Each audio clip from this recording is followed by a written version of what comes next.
ଆଜି ସଂସାର ଏତେ ସ୍ୱାର୍ଥପର ହୋଇଯାଇଅଛି। ସେମାନେ କେବଳ ମୋ ପାଇଁ ମୁଁ କେବଳ ନିଜ ପାଇଁ କେବଳ ଚିନ୍ତା କରୁଛନ୍ତି। ଆଜି ସଂସାର ଏତେ ସ୍ୱାର୍ଥପର ଅଛନ୍ତି, ସେମାନେ ନିଜର ମହତ୍ଵକୁ ଭୁଲି ଯାଉଛନ୍ତି। ଆଉ ଆଜି ଆମମାନେ ଶିଖିବାକୁ ଯିବା ମଧ୍ୟସ୍ଥି ପ୍ରାର୍ଥନା। ଯେତେବେଳେ ଆମେ ଆୟବଙ୍କ ଜୀବନ ବିଷୟକୁ ଦେଖୁ, ଆୟବ ଯେତେବେଳେ ଅନ୍ୟମାନଙ୍କ ନିମନ୍ତେ ପ୍ରାର୍ଥନା କରିବାକୁ ଆରମ୍ଭ କଲେ, ଯେତେବେଳେ ଆୟବ ଅନ୍ୟମାନଙ୍କ ନିମନ୍ତେ ଚିନ୍ତା କରିବାକୁ ଆରମ୍ଭ କଲେ, ପରମେଶ୍ୱର ତାହାଙ୍କ ଜୀବନରେ ଅଦ୍ଭୁତ ଆଶୀର୍ବାଦ ଦେବାକୁ ଆରମ୍ଭ କଲେ। ଆଜି ଆମମାନଙ୍କ ପାଇଁ କ'ଣ ଅସୁବିଧା ହେଉଅଛି ଅନ୍ୟମାନଙ୍କ ନିମନ୍ତେ ପ୍ରାର୍ଥନା କରିବା ନିମନ୍ତେ? ଆମେ ସବୁବେଳେ କହିଲେ ପ୍ରଭୁ ମୋତେ ଏହା ଦିଅ, ପ୍ରଭୁ ମୋ ପାଖରେ ଏହା ନାହିଁ ଦିଅ, ପ୍ରଭୁ ମୋର ଏହାର ସମସ୍ୟାରେ ବିତା ହେଉଛି, ପ୍ରଭୁ ମୋ ପାଖରେ ଏହି ସମସ୍ୟା ଅଛି ପ୍ରଭୁ। କାହିଁକି ଆମମାନେ ପରମେଶ୍ୱରଙ୍କର ସାନ୍ନିଧ୍ୟକୁ ଅନ୍ୟମାନଙ୍କ ନିମନ୍ତେ ପ୍ରାର୍ଥନା କରୁଛୁ? ଆସନ୍ତୁ ଆମମାନେ ଅନ୍ୟମାନଙ୍କ ନିମନ୍ତେ ପ୍ରାର୍ଥନା କରୁ। ଯେତେବେଳେ ଯଦି ଆମେ ଦେଖିବା ପ୍ରଥମ ତିମୋଥୀ 2:1-4 ଲେଖା ଅଛି। ଆସନ୍ତୁ ଆମେ ସମସ୍ତେ ପଢ଼ିବା।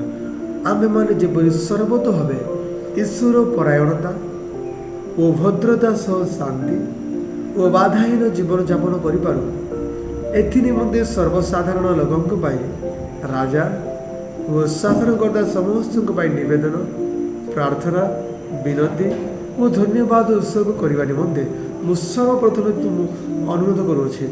ଏହା ଆମମାନଙ୍କ ତ୍ରାଣକର୍ତ୍ତା ଈଶ୍ୱରଙ୍କ ଦୃଷ୍ଟିରେ ଉତ୍ତମ ଓ ସୁଗ୍ରାହ୍ୟ ଅଟେ। ଯେତେବେଳେ ଆମେ ଅନ୍ୟମାନଙ୍କ ପାଇଁ ପ୍ରାର୍ଥନା କରୁ, ଯେତେବେଳେ ଅନ୍ୟମାନଙ୍କ ପାଇଁ ଚିନ୍ତା କରୁଥିଲେ, ଆମମାନଙ୍କର ଜୀବନକୁ ଅନ୍ୟମାନଙ୍କ ନିମନ୍ତେ ଅଧିକ ସମୟ ବିତାଉ, ଏହାର ଅର୍ଥ କ'ଣ ହୁଏ? ଆମ୍ଭେମାନେ ଏହା ପରମେଶ୍ୱରଙ୍କ ନିମନ୍ତେ ଏକ ଉତ୍ତମ ଓ ସୁଗ୍ରାହ୍ୟ ଅଟେ। ସମସ୍ତେ ଯେପରି ପରିତ୍ରାଣ ଓ ଶକ୍ତି ବିଷୟରେ ଜ୍ଞାନ ପାଇପାରନ୍ତି, ଏହା ସେ ଇଚ୍ଛା କରନ୍ତି। ଆମେ କେବଳ ଆମ ନିଜ ପାଇଁ ଚିନ୍ତା କରୁ, ଆମେ କେବଳ ଆମମାନଙ୍କ ପାଇଁ ଚିନ୍ତା କରୁ।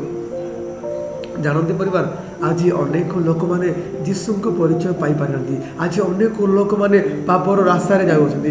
ଆଜି ଅନେକ ଲୋକମାନେ ନିଜର ଜୀବନକୁ ବିତେଇ ପାରୁନାହାନ୍ତି। ଆଜି ଅନେକ ଲୋକମାନେ ଅନ୍ଧକାରମୟ ରାସ୍ତାରେ ଯାଉଅଛନ୍ତି।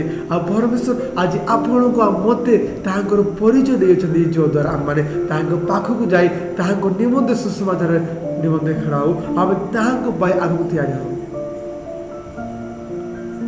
ଯେତେବେଳେ ଆମେମାନେ ଅନ୍ୟମାନଙ୍କ ନିମନ୍ତେ ପ୍ରାର୍ଥନା କରିବା ଆରମ୍ଭ କରିବା, ପରମେଶ୍ୱର ଆମମାନଙ୍କ ଜୀବନ ଦେଇ ମହିମାନିତ ହେବେ।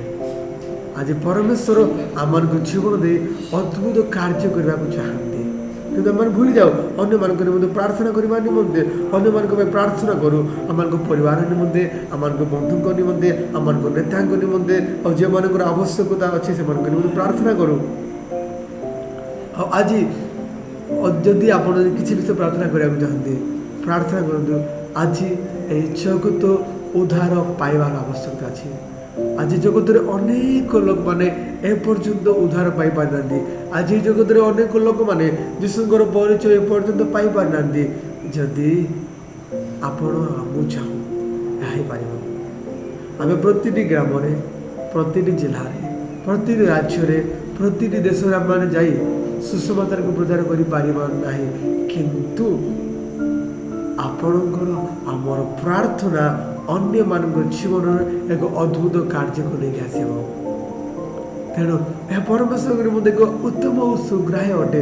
ଆମେ ଭୁଲି ଯାଉ, ପରମେଶ୍ୱରଙ୍କର ସବୁଠାରୁ ବଡ଼ ଇଚ୍ଛା ଏହା ଅଟେ କି ଯେ ମୋ ପୁଅ, ମୋ ଝିଅ, ମୋ ସନ୍ତାନ, ମୋ ସନ୍ତତି ଅନ୍ୟମାନଙ୍କ ନିମନ୍ତେ ବଞ୍ଚୁ। ଆଉ ସେଥିପାଇଁ ପରମେଶ୍ୱର ଆମମାନଙ୍କୁ ଏକ ନୂଆ ସିଦ୍ଧାନ୍ତ ନେଇଛନ୍ତି, ଯେମିତି ଆମେମାନେ ଅନ୍ୟମାନଙ୍କ ପାଇଁ ବଞ୍ଚିବା।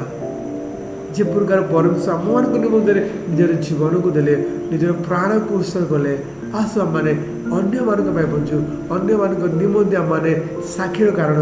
ଆଉ ପରମେଶ୍ୱର ଆମ ସମସ୍ତଙ୍କୁ ଆଶୀର୍ବାଦ କରିବେ। ଆଉ ପରମେଶ୍ୱର ଆମମାନଙ୍କ ଜୀବନ ଦେଇ ଏକ ଅଦ୍ଭୁତ କାର୍ଯ୍ୟ କରିବେ।